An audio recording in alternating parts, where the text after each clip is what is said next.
Coach, a few weeks starting third week spring ball. How do you feel like it's kind of going, installing the offense and everything? I feel really good about where it's at.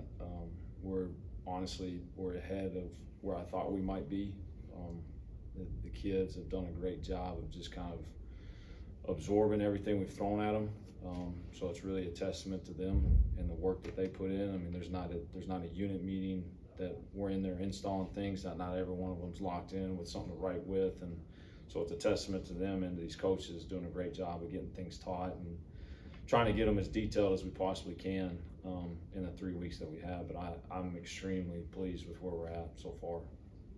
Kind of talked about going in, like you would have to remind yourself it's year one of install. How often have you had to, do that, like step back and be like, hey, this is year one, I got to slow down a little bit? Quite a bit. But it's been good because it's allowed us to kind of slow down and really teach. It's been able to allow us to teach the guys, why we're doing things. Not so much, hey, just telling them, hey, this is what we're doing. More so, hey, we're doing this because of this, or we're doing that because of what they're doing here. So it's allowed us to slow down, really teach, what we see as coaches and why we're doing certain things. And so I think that has helped the guys get a better grasp and given them a foundation of the offense. And that's probably what it's allowed us to move a little quicker than what I thought we would be able to. You're a few weeks into your new quarterback room now. Both of those guys are splitting snaps, it sounds like. How would you say they're shaking out so far? I'm really pleased. The thing that I'm most excited about with them is that they've both done a great job of taking care of the ball. Other than this last Saturday in the scrimmage, we have done an extremely great job of not throwing the ball to the other team, and that goes skill-wise as well. We've done a great job protecting football. It's something that we preach every day, something we work every day in practice. So that's the thing that I've been most proud of, as a whole room. And then just same thing, they're just like the rest of the unit. Every day they walk into my meetings, they want to learn. They want to go fast. They want to learn more and more.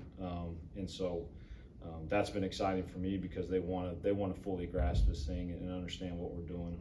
How do you see the offensive line unit adapting to the speed component of what you're trying to do? Yeah, I'll be honest with you, those guys, they got the hardest job. There's no doubt about it, because you're asking a 300-pounder to run up and down the field like he's never done before. But the good thing about them is that the guy that's leading them, he's done it over and over again, and so he does a great job of coaching those guys up, teaching them how to do it. And I tell you, I work out every morning. Every time I go in there after one of those 6 a.m. lifts, it looks like a Tour de France over there. All the linemen are getting extra cardio on the treadmills, on the bikes. So they're taking the steps they need to take to put themselves in a position to go be successful. Y'all brought in a number of transfers and everything, but what about maybe some of the returners? Like, have any of those guys surprised you or stood out early in the spring? I won't say surprised, because ever since I got here, some of these guys that have been returning, just guys off the top of my head, Keelan Robinson, Chase Sowell, those guys that I'm not surprised by it, because I saw them work that way in the weight room. I saw them work that way in mat drills. So the success that they've had on the field, I wouldn't say has surprised me. But it was what I thought coming in. I thought we had really good pieces in place, and I knew we needed to add some, and we have. But I thought there was a lot in the room to be really excited about. Javius Bond, Marlon Gunn, those guys have done a great job as well. But at the same time, those were the same guys that were at the front of the line in off-season work, and so I'm not surprised by them. I'm excited that they're at where they're at, but not surprised because of the work they've put in. Has the challenge of a daily chess match with Blake Harrell exceeded your expectations? It's made us better. It's made me better for sure. I feel sorry for people that got to go against Blake on a weekly basis. They do a great job. They coach their guys extremely hard. They're extremely disciplined. And so it's been nice though to see our guys kind of take punches from them, but have the ability to go punch back every now and then. And then, as we get into this thing more and more, it's like I talked to the guys today about, don't wait to get punched. Let's go punch somebody else in the mouth first. And that's got to be our mentality. But iron sharpens iron, and Blake he's made us better. He will continue to make us better. That whole defense as a whole. I look forward to the challenge every day. Our kids do too. You better be ready to play when you step on that practice field. I know that. You've coached tight ends, obviously at previous stops. How big was it to add Casey Kelly, and then, I know Shane's a little banged up this spring, but just kind of the depth of that room and the versatility there. It's huge because I don't care how many you have. You can never have enough, in my opinion, because I didn't make it through one season, that I've coached tight ends where I had more than 2 guys at the end of the season. It's just the position that it's hard on those guys.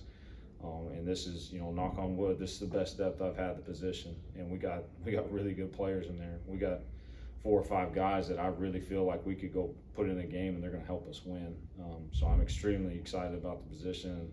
Like I said, we talk to our guys all the time about, prove that the unit's better when you're in the game. And so there's nothing that says that we can't go play next year and play in some 12 personnel. And to me, it's if those 2 or whatever 2 guys it is out of that room make us better offensively, let's go do it. And so that's been, the approach to those guys, and they've done a great job learning the offense because, like I've said before, that position besides quarterback, they've kind of got the biggest learning curve for as many things we ask them to do. You mentioned some of the turnovers Saturday, but it seemed like they were pretty correctable. So how exciting was it to see the explosive plays and then knowing you can clean up kind of those mistakes going forward? Absolutely. That was kind of the main focus for us as a unit today, and really this whole week is just making sure it's, we can't be, all big and then all the negativity. They're going to find a good middle ground. We're going to create explosives, but the biggest thing we've preached this week, we got to quit shooting ourselves in the foot. If we'll stop doing that, there is really no limit for how good we can be.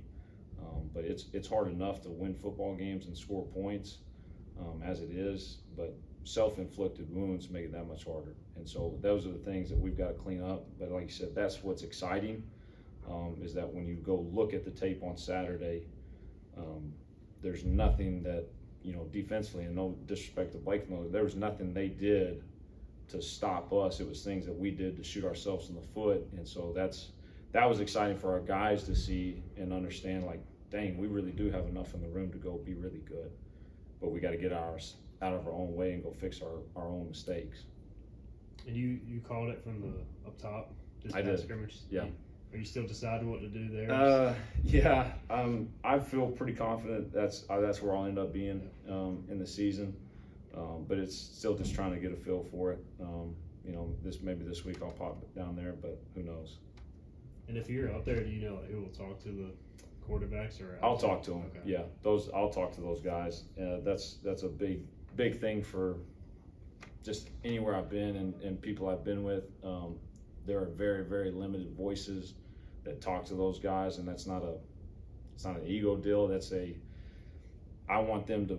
The quarterbacks and I speak the same language, and so even if somebody's trying to communicate the same thing that I've said, but they use a different word or they use a different phrase, that means something totally different to those guys. And so we got to make sure that we're on the same page at all times. And so that direct line of communication will be to me and the quarterback, and that alone. Good stuff. All right. Appreciate it.